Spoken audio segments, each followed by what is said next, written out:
my name is Chiamaka Okafor, and I'm a freelance journalist and also the co-founder for the Media and Information Literacy and Intercultural Dialogue Foundation. But here today, I'll be speaking strictly as a journalist, having worked for some time within the broad journalism landscape. My work has majorly been in print or online platforms, print really. But I'm also going to try to make sure that my presentation touches both print and broadcast and online as well. So the workshop is AI and journalism, which is, in my opinion, is a very timely conversation, especially at a time where a lot of journalists feel threatened by artificial intelligence. Rumor has it that artificial intelligence will soon take over our jobs and will soon be jobless. So this session is going to be on journalism and content lifecycle. So this is what we're going to be talking about today. Journalism and content creation. The big question is, you hear some people say, I'm a journalist, and this other person is the content creator. So the big question is there a difference between journalism and content creation? We'll be exploring that in the course of this conversation. What are the stages of content creation, which is basically what's called content lifecycle? Artificial intelligence and content creation or content in journalism, ethical considerations, what are the way forward, and then we get to have a proper conversation where we bring back the question about AI taking over our job. So this is my short notes. Journalism and content creation, and journalism and content creation are similar yet distinct. While one is regulated by ethics, the other has little or no consideration for ethics. They both involve storytelling using different media and, of course, target different audiences. And then I have a question here. Are content creators journalists too? So when we say that content creation and journalism are similar yet distinct, what do we mean? So journalism and content creation are similar because they both involve passing messages to a big or small audience, to a few people, to a lot of people. They involve storytelling. They involve the use of imagery and all those, figures of speech we have, and those all the literary devices we can think of. But basically, storytelling is a major thing that both journalism and content creation does. They try to convey messages to people in a more understandable way and manner. This is like one distinct similarity or one unique similarity between content creation and journalism. In my opinion, I think that journalism and content creation are really, they have more things alike than they have, apart. And and that's why I put in my note aspects of media production is the ethics. So a journalist or journalism is bound by ethics. They're selling things that are unacceptable. And that's what really distinguishes you from every other person who creates content or who puts out stuff out there, is the fact that you have ethics to abide by. Thank you, Lillian. They both cater to diverse audiences. Great. The ethics is what differentiates you from an everyday content creator. You have ethical considerations to put into place while you're reporting, while you're writing, but while you're writing, but for a content creator, ethics is not really their concern. Their concern will largely be, how do I get this content out? How do I do my metrics? How do I get the numbers? How do I get the clicks? And you end up that's why we find that most often than not, most contents are sensational than they are, straight to the point, objective and all. Onaja says journalism and content creation share one too, that is media journalism has a lot of ethics. I feel content creation is for entertainment. Great. We're having a conversation. So Onaja says that content creation is for entertainment. They feel it's for entertainment. Journalism and content creation have a big relationship. I agree with you as well, Betsy. Pandey says that they believe that content creators are journalists too, or rather, they would advise journalists to learn how to be content creators since they help convey information better. I agree with you too, Pandey. So they both involve storytelling, like we've said. And the big question is, are content creators journalists too? So in responding to the question, are content creators journalists? You put side by side who a journalist is, what a journalist is supposed to do, what is expected of them, and who a content creator is. It brings me back to the comment by Onoja, which says that they believe content creation is for entertainment.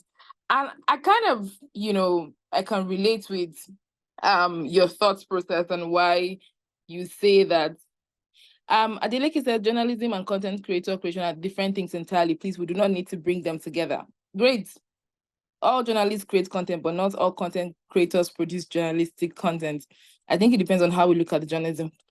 Thank you very much, everyone. This is exciting for me, and I like that we are engaging in the way that we are doing. So I'm going to, Comfort Musa has taken it out of my mind, my heart, my chest on if content creators are journalists. So content creators can only be journalists when they start to work within the ethics of the journalism profession. But as it is currently, content creators are not journalists and cannot be journalists, but journalists are content creators and can be content creators. And I'll tell you why. Our work every day as journalists involves creating content. The ideation we do, the writing, and this brings me to the current slide, stages in content creation. So let's walk through this, and then you see why the work we do every day as journalists involves content creation and why journalists are actually content creators. You can think of yourself as an advanced content creator, So stages in content creation or content lifecycle. So I try to use a broadcast lingo here to be more inclusive of our broadcast colleagues who are on the call. So pre-production, production, post-production. So stages of content creation, pre-production. I imagine that the broadcast guys will probably be rolling their eyes at me. Of course, we know pre-production. So pre-production includes ideation. What am I thinking about? What do I want to write on? What's the issue? And ideas could come from, you being around family, friends, listening to people talk about different things, you going to the market, probably watching the news and seeing stuff, and you think, oh, there needs to be a follow-up, there's a gap here, there's a gap there, we need to fill this gap and provide more information, for example, So after ideation, you've gotten your idea, you want to do further research into the idea you're contesting in your head. Why should this be written about? Why is this worthy of attention? How do I make this more acceptable to my target audience, to the members of the public? And then you settle for, what you want to write on. And of course, I'd imagine there are other things colleagues consider in pre-production. How viable is this topic? How do I get into the location where I want to report from? We do security checks, background information about where we're going to, try to source for voices, for instance, and a lot of things we want to do the logistics aspect of it. All of these are part of pre-production, And then we head to production. Production is when you are on ground, work has started, you've settled for an idea, you've settled for a story idea. I want to report on why journalists are averse to artificial intelligence in the line of their jobs. I want to report on how journalists are adjusting or adapting to AI invasion, for instance. And then reporting stars. Reporting is when you go out to meet your sources, or you call them up, or you fix an online meeting like we're doing now, and you're collecting information about their thoughts, what they think, what they are doing, and all of that. And you begin to write. Now, in the course of writing, you're also verifying and fact-checking. So after reporting, you go into writing, you're putting together what you have collected in the course of your interviews, in the course of your research, in the course of your field trips. You're putting them together in a way that it makes sense to the average person out there. We know that at the At the heart of journalism, at the writing we do, is public interest. And public interest also includes making sure that your audience understands what you're trying to communicate. So it's more like communication for dummies, quote and unquote. We're not saying that our audiences are dummies, but you do not need to put in jargons or lingos into your write-up to show that you know what you're writing about. As a matter of fact, what shows that you know what you're writing about is your ability to simplify it, that the average person understands and becomes interested in what you're writing. So writing, fact-checking, editing, final draft, all of those are at the production level. And post-production includes when you pass on to your editor for further editing, editorial checks, adapting it to your house style, how your platform writes, how your medium writes, what's acceptable, what's not, checking it for biases, of course, which each and every one of us on this call has.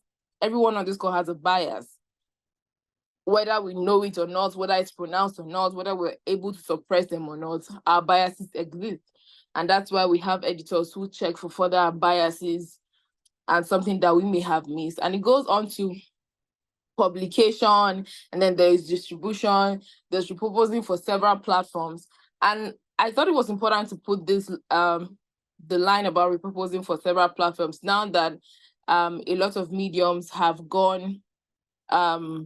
become diverse in their spread. A lot of print platforms, for instance, now have online presence. They have social media handles. They're on TikTok, they're on Instagram, they're on Facebook, they're on Twitter, they have WhatsApp channels. So you find that a lot of this news we have created, a lot of this content we've put together are now being modified to suit the format of the several platforms media houses have gone on. And for our broadcast colleagues, the same thing happened. Of course, you have YouTube channels, we have Instagram, X, TikTok, and we find that videos we have created, perhaps a 15 minutes video is further cut to 2 minutes or 1 minute, with punchy shots that would catch the attention of people and keep them. We find that these things are happening. That's what I mean by repurposing for several platforms. And of course, when a piece is published, you want to decide how you want to distribute it. Do you want to keep it to be text alone for print platform? Do you want to be multimedia in your approach? You want it to be audio? How do you want it to be? These are all decisions that are taken post-production and are implemented during this stage. These are the stages really of content lifecycle. I put it together. I just mashed them up in these 3 stages: pre-production, production, and post-production, because everything we do falls within this. And so going further, I hope we're seeing how journalism, or how journalists are also content creators. Because whatever we do or what we're doing in all of these processes is creating content we want people to consume. So this is what today's conversation is about: artificial intelligence and content in journalism. Artificial intelligence and journalism. Journalism is really about the content we create, the writings, the broadcasts, the videos, the audios, the podcasts, everything in journalism. They are content, and that's what journalism is about. That's what makes up journalism. And of course, not forgetting the ethical aspect, the ethics that guide the profession. It's what makes it journalism.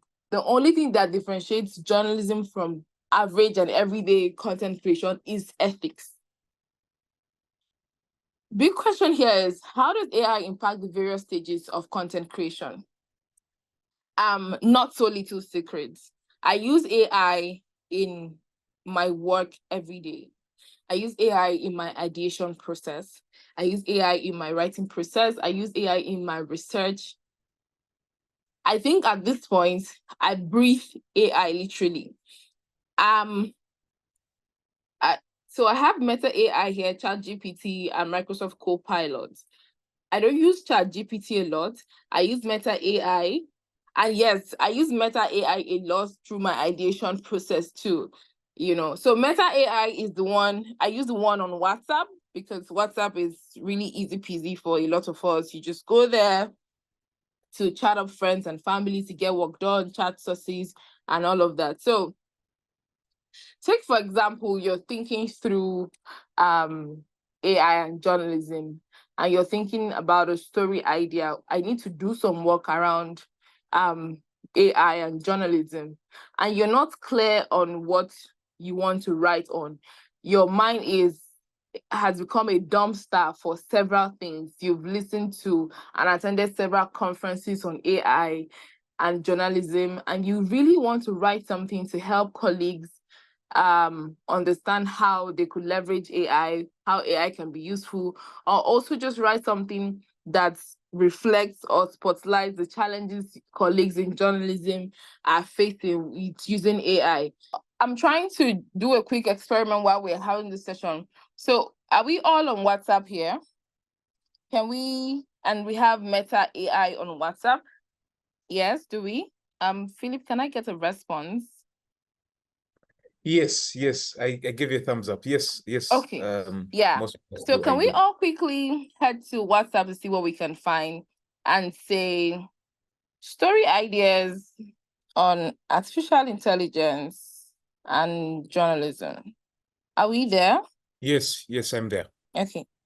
We search for that. What do we find? I can go, Chiamaka? Yes, please. Go on. Yeah, so it gave me bits topics. So it gave me the rise of AI-generated fake news. It gave me bias in AI-powered journalism tools. Those are investigative pieces, and the dark side of AI-assisted reporting.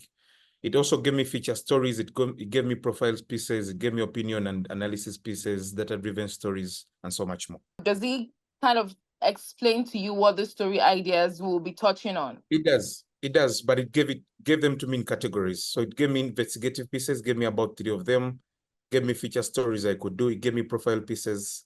It gave me opinion and analysis pieces, and it gave me data-driven stories. But it goes ahead to explain topics under each of the categories.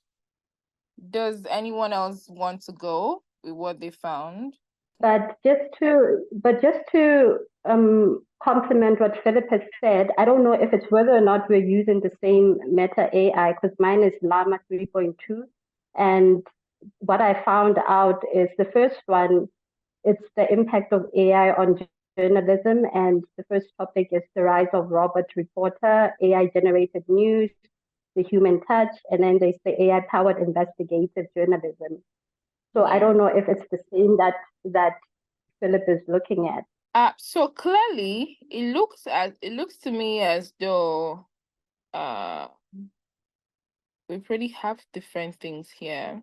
Sorry, could you go over what you found again for the investigative pieces, Tabby?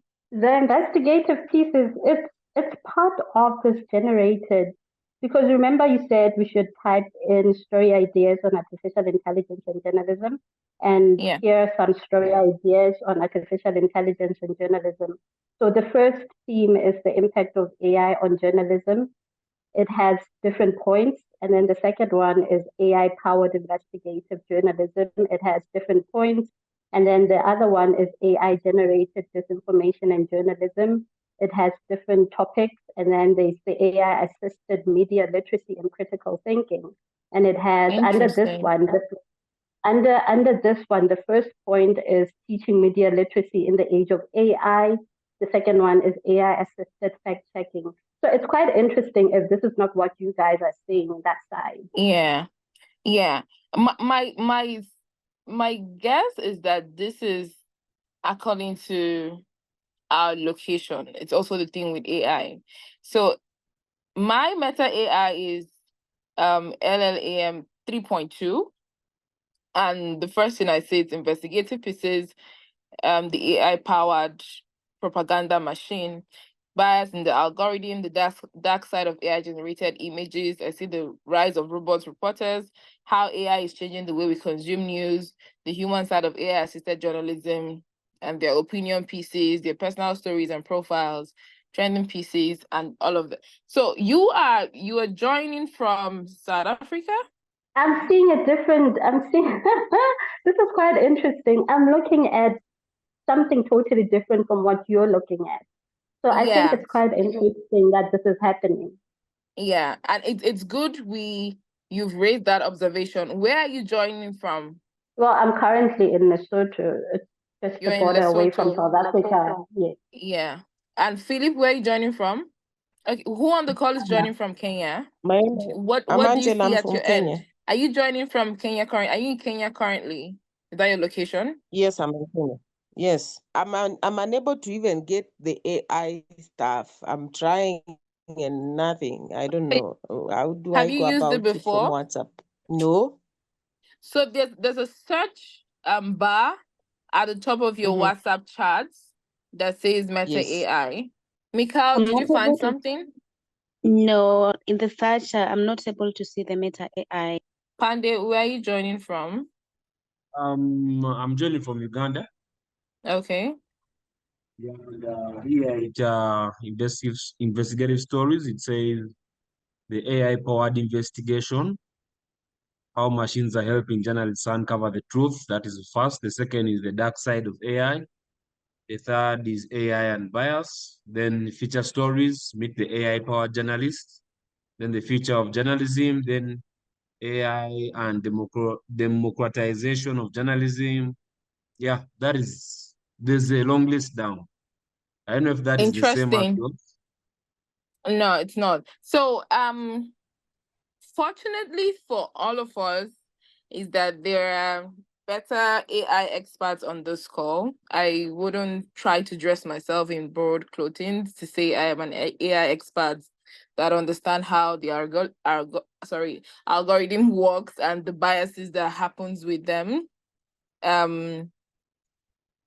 So let's just move on. But we've done a quick example of how we can use AI in our content creation and in our work as journalists. So ethical considerations for using AI in our jobs as journalists is transparency is important. You need to tell us where and when you've deployed AI, for instance, in the course of work or your research. If you're using stuff verbatim from AI, you have to attribute. But what I do or how I use AI is to help me in my thought process, to give me something tangible to do my researches further and do a concrete work. So I do not lift what I find on AI and dump it in my piece, then it takes away my originality. It just helps me with thought process. So most often than not, because I don't use the stuff I get from AI, I don't have to say I use AI because really I did not use it in my writing. I only use it in my ideation process. But if you take stuff from AI and put in your writing, you have to reflect that this is what and how you have gone about doing this. And then we have to pay attention to the algorithmic bias. Like we've seen now, we're finding different things. Algorithm does its things really, and sometimes it gets messed up, it gets murky as a result of technology, which a lot of us are still trying to catch up to. And that's why it's important we're having this conversation to understand how these things can affect our work and also affect our search outcomes. For instance, you see that we use the same keywords in our search, but what we're getting is different. Now, attribution, same thing as transparency. Attribution, let us know where and how. Let us know if what you've gotten from AI belongs to someone else or if it's attributed to someone else. Let us know where and how. It makes for accountability better. And back to the transparency conversation, it lets us know how to engage. It protects intellectual property, for example, which is a long conversation being had about, who should credits for what we find on AI go to. Some of the things we find on AI, there are further links that show where they are gotten from, some don't show, but it's also good that we do these attributions as part of, holding ourselves accountable, and that differentiates us from every other person. What is the way forward? Where do we go from here? Do we want to run away from AI because we think we don't want to share our jobs with it? Do we want to embrace AI?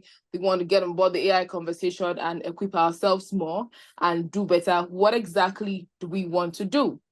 For me, it's to continuously get interested in the AI conversation and see how we can bend AI to conform.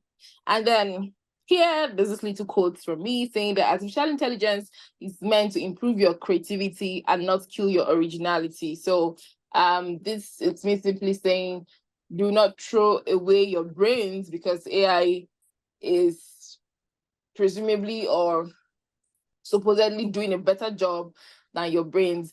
AI can never take the place of human intelligence because AI can really not write about emotions. They can't write human interest or human angle stories in the way that you and I would. It will only help you perhaps with adjectives and creating scenarios, but you are the one who will go on ground to report this story. AI will not do reporting for you. You will be the one to go to the field, to go interview people, feel their pulse, see their emotions, and come and write about them. AI is definitely unable to do that at the moment. Maybe tomorrow it can, but for now, this is what we have over AI. And AI is meant to serve us and not the other way around. Thank you to the organizers of this, to Policy, to Africa Tech, and everyone who's joined. Thank you for listening and contributing immensely to this conversation.